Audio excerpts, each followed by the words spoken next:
America से हरियाणा के लोगों को डिपोर्ट किया गया है। दरअसल ये लोग डंकी रूट से अमेरिका गए थे, लेकिन इनको बेड़ियों में बांध कर दिल्ली लाया गया है। करीब 50 से ज्यादा भारतीय इनमें हरियाणा के रहने वाले हैं, 16 के करीब करनाल जिले के रहने वाले हैं, कैथल से 14, कुरुक्षेत्र से 5 लोग हैं, अंबाला से 5 और जींद से भी 3 लोग हैं। वहीं पानीपत से 1 और यमुनानगर से भी 5 लोग इसमें शामिल हैं। सोनीपत का भी एक युवक डिपोर्ट किया गया है। ये तस्वीरें देखिए, डंकी रूट से ये अमेरिका गए थे और अब इनको डिपोर्ट किया गया है। बेड़ियों में बांधकर दिल्ली भेजा गया इनको अमेरिका से। इसमें तकरीबन 50 से ज्यादा संख्या हरियाणा के नौजवानों की है। ये तमाम जो तस्वीरों में आपको नौजवान नजर आ रहे हैं, ये हरियाणा से ताल्लुक रखते हैं। जितने लोग डिपोर्ट किए गए उनमें 50 से ज्यादा की संख्या हरियाणा के नौजवानों की है। करीब 16 नौजवान करनाल जिले के रहने वाले हैं। इसके अलावा कैथल से 14, कुरुक्षेत्र से 5 लोग रहने वाले हैं। जो जिला करनाल के जो टोटल 50 युवक वापिस हुए हैं, उसमें से 16 जो है करनाल के रहने वाले हैं, जो उनको उनके पेरेंट्स के हवाले कर दिया गया है। जैसे अलग अलग जगहों के करनाल के जो है 16 लोग अभी तक वापिस रिपोर्ट हुए हैं। अलग अलग एज ग्रुप के हैं, सारे यंगी हैं। मैं अमेरिका जेल से आया हूँ जी वापस। 9 जनवरी 2024 में यहाँ से गया था दिल्ली से ब्राजील। आशीष कुमार, गांव बियोली, डिस्ट्रिक्ट पानीपत, फोन नंबर 9050 64 53 40।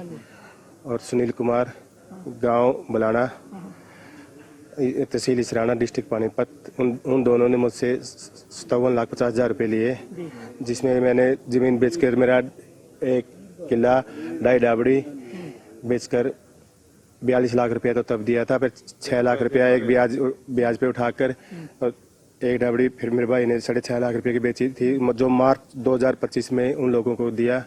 फिर जून में मेरे रिश्तेदार ने 2,85,000 रुपये उनको दिए, तो 57,50,000 रुपये टोटल बनते हैं डंकी के रास्ते।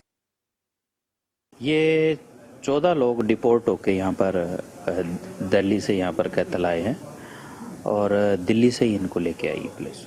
जो 14 यहाँ पहुंचे उनमें 13 के खिलाफ तो नहीं निकला, लेकिन एक के खिलाफ एक्साइज एक्ट का मुकदमा 2022 वर्ष का दर्ज हो रखा है, जिसमें उसने कोर्ट से जो अपीयरेंस है वो उसमें अपीयर नहीं हुआ। अभी वो कुछ भी ज़्यादा डिटेल डाइवल्ज करने के लिए तैयार नहीं है। वो सोच समझ के बताने के लिए कह रहे हैं, लेकिन कुछ लोग तैयार नहीं है। मैंने सपने घर अच्छा देखने के लिए बच्चों के लिए सजाए थे कि मैं कुछ अच्छा करके दिखाऊंगा। मैं 35 लाख में अमेरिका गया था, तो मैं अच्छा उधर कुकिंग का काम उधर ही सीखा, उधर ही मैंने किया। जैक्सनविल फ्लोरिडा के अंदर अच्छी जॉब करता था, अच्छा मालिक था, मगर ट्रंप ने मेरे को पकड़ के तो वापस इंडिया भेजा गया। तो उसके लिए मैं बहुत दुख है कि मेरा 35 लाख है जो डूब चुका है। और हमारे स्टेट हेड जितेंद्र चौधरी मेरे साथ इस अहम खबर पर बने हुए हैं। जितेंद्र का रुख करेंगे इस खबर पर ज्यादा बातचीत के लिए, ज्यादा जानकारी के लिए। जितेंद्र, हालांकि डंकी रूट ना अपनाने के लिए प्रदेश और देश के युवाओं से बार बार अपील की जाती है सरकारों की तरफ से, और ये कहा जाता है कि ऐसा रास्ता इख्तियार ना करें, लेकिन इसके बावजूद नौजवान अपने भविष्य के चक्कर में रास्ता इख्तियार करते हैं, लाखों रुपए का कर्जा भी लेते हैं और फिर इस तरह से विदेश जाते हैं। एक बार फिर अमेरिका ने भारतीय नौजवानों को डिपोर्ट किया है। इससे पहले की भी तस्वीरें पूरी दुनिया ने देखी जितेंद्र, जब भारतीयों को डिपोर्ट किया गया था। और इस बार जो नौजवान डिपोर्ट अमेरिका से किए गए उनमें 50 से ज्यादा की संख्या तो हरियाणा से है। आप बताइए पूरा मामला तफसील से हमारे दर्शकों को। ये भी तमाम नौजवान डंकी रूट से ही वहां गए थे, पूरा मामला बताइए जितेंद्र।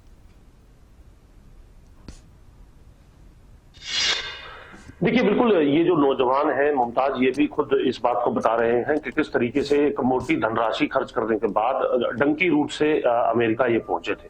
दरअसल हरियाणा और आसपास के जो राज्यों के जो युवा है उनके अंदर विदेश के अंदर नौकरी करने को लेकर के या पैसा कमाने को लेकर के एक चाह जो है वो बनी होती है, जिसको लेकर के एक मोटी रकम जो है उनकी तरफ से दे करके एक गलत रास्ता अपना करके अमेरिका में पहुंच करके नौकरी करने का अपना सपना जो है उसे उसे पूरा करने का ख्वाब देखा जा रहा है। लेकिन इसके अलावा अगर हम बात करें, जैसे ही वो लोग वहां पहुंच रहे हैं तो उनको किस तरीके से कैंपों के अंदर शरणार्थी बना करके रखा जाता है, उनसे एक लंबी पूछताछ होती है जब वो पकड़े जाते हैं, क्योंकि अमेरिकी एजेंसी जो है वो लगातार इसको लेकर के पिछले काफी समय से अभियान में लगी हुई है कि जो लोग भी टंकी रूट के माध्यम से या फिर प्रॉपर जो पेपर फॉर्मेलिटीज हैं उनको ना करके वहां पर पहुंचे हुए हैं, उनको तुरंत पकड़ करके जो है उन्हें हिरासत में लिया जा रहा है और उसके बाद उन्हें डिपोर्ट करने का काम किया जा रहा है। हमने देखा कि किस प्रकार से हथकड़ी लगा करके उन्हें डिपोर्ट जो है वो किया जा रहा था।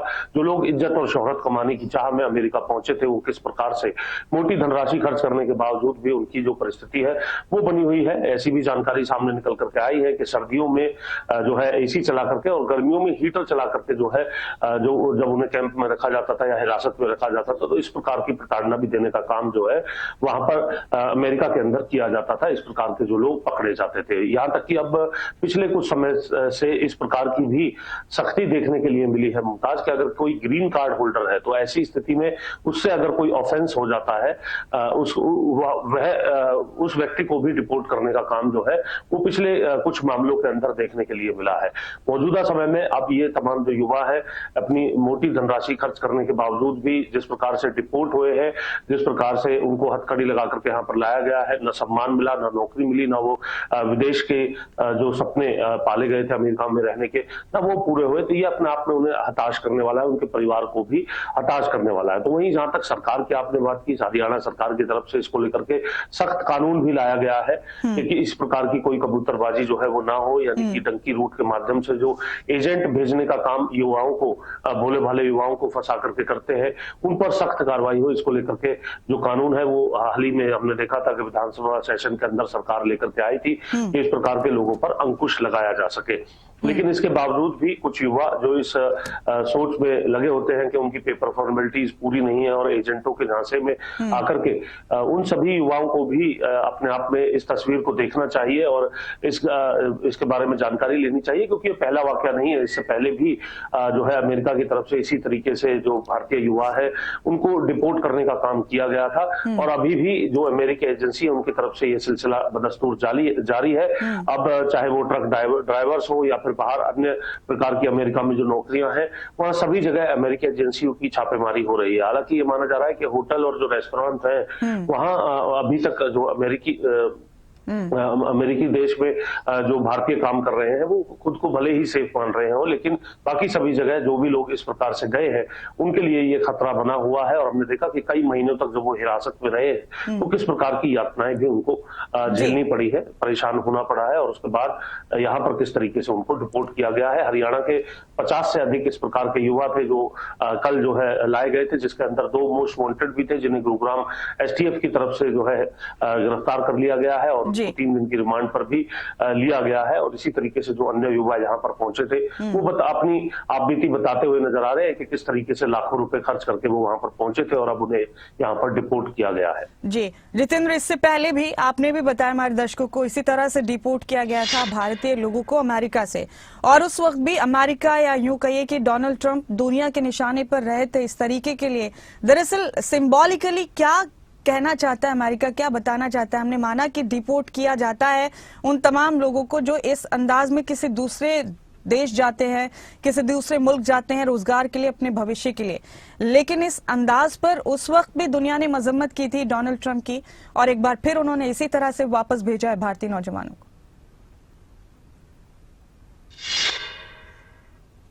देखिए बिल्कुल ये बात बिल्कुल ठीक है कि जो रास्ता अपनाया जाता है, डंकी रूट कोई ये कह सकते हैं कि नियम के अनुसार बना हुआ रास्ता नहीं है। ये एजेंटों के माध्यम से जो भोले भाले युवा हैं उनको भेजने का एक गलत रास्ता है, और उसी गलत रास्ते के माध्यम से जिस प्रकार से युवा वहां पर पहुंचते हैं उसके बाद उन्हें डिपोर्ट करने का काम किया जाता है। यहाँ तक कि कई युवाओं को जो नौकरियां भी वहां पर मिलती है, उन नौकरियों के माध्यम से भी जो है ये कह सकते हैं कि परेशान किया जाता है, या फिर वो उतने ज्यादा संतुष्ट नहीं होते हैं जो सपने उन्हें यहाँ पर दिखाए होते हैं। तो इसलिए इस रास्ते को बिल्कुल भी मुमताज जो है ये नहीं कहा जा सकता कि एक ठीक रास्ता था जिसके माध्यम से वो गए थे, गैर कानूनी रास्ता था और उसी प्रकार का जो है ये कह सकते हैं कि एक्शन भी देखने के लिए मिला। ये बात जरूर है कि जो भारतीय नागरिक है अगर इस प्रकार से कहीं पर कोई गड़बड़ी मिली है तो जिस प्रकार से उन्हें हथकड़ी लगा करके यहाँ पर छोड़ा जाता है तो ये भी अपने आप में एक चर्चा का विषय जो है वो बनने में आया था। लेकिन भारतीय युवाओं को भी और हरियाणा सरकार की तरफ से भी, सरकारों की तरफ से लगातार जो है इस बात को लेकर के संज्ञान लिया जा रहा है, युवाओं को भी समझाया जा रहा है कि डंकी रूट कोई जो है एक सटीक रास्ता नहीं है, या फिर ये कह सकते हैं ऐसा रास्ता नहीं है जिसे ये कहा जाए कि ये प्रॉपर एक वे है, प्रॉपर चैनल है जिसके माध्यम से वहां पर पहुंचा जाए, बल्कि एक गलत रास्ता है, गैर कानूनी रास्ता है। और जितेंद्र, आपने भी खबरें अभी तक के इस प्लेटफॉर्म के जरिए युवाओं के बहुत सारे मसलों को उठाया है, युवाओं की तकलीफों को आपने भी समझा है। जितेंद्र, मैं चाहूंगी कि आप भी एक मैसेज इस कार्यक्रम के जरिए जरूर दें ऐसे उन तमाम युवाओं को जो डंकी रूट अपनाकर विदेश जाना चाहते हैं, पैसे से भी जाते हैं और अपनी डिग्निटी को भी खतरे में डालते हैं। जितेंद्र जी। जितेंद्र, देखिए, बिल्कुल जो प्रत्येक युवा है वो इस बात को समझता है और अब बहुत अधिक युवा जो है वो जागरूक हो चुका है और उसके बावजूद जो है सरकार की तरफ से भी सख्त कानून इसको लेकर के लाया गया है। यानी कि जो प्रॉपर चैनल है जिस माध्यम से जो है युवाओं को वहां पहुंचना चाहिए उसकी पूरी जानकारी जो है होनी चाहिए और अधिकृत जो एजेंट हैं जो पूरे नियमों को फॉलो करते हैं उन्हीं के माध्यम से जाना चाहिए। कोई दूसरे वे आउट जो है वो युवाओं के जो है पैसे की भी एक बड़ी बर्बादी कर सकते हैं और इज्जत मान सम्मान को लेकर भी बर्बादी हो सकती है। इसलिए डंकी रूट या फिर कोई अन्य रास्ता अब अख्तियार ना करें, क्योंकि अमेरिकी एजेंसियों की लोग इस पर जो है खास नजरें बनी हुई है। ऐसा ना हो कि इज्जत और पैसा दोनों से ये कह सकते हैं कि मान सम्मान को गंवाना पड़े, इसलिए युवाओं को इन तमाम बातों को ध्यान में रखना होगा। जी बिल्कुल, ये अपील आपकी जरूर पहुंचे हरियाणा और देश के युवाओं तक। जितेंद्र, बहुत शुक्रिया आपका मेरे साथ जुड़ने के लिए इस अहम खबर पर, बहुत बहुत शुक्रिया। तो खबरें अभी तक की भी यही अपील है बार बार हरियाणा के युवाओं से, अपने तमाम दर्शकों से कि डंकी रूट ना अपनाएं, कबूतरबाजी से बचें, आपका पैसा जाया होता है। किसी भी इलीगल चीज को अमल में ना लाएं, ये हमेशा आखिर में नुकसान देती है। अपने भविष्य के लिए ऐसे रास्ते तलाश करें जो लीगल हो, जो वैध हो, जो कानूनी तौर पर आपको मजबूती दें।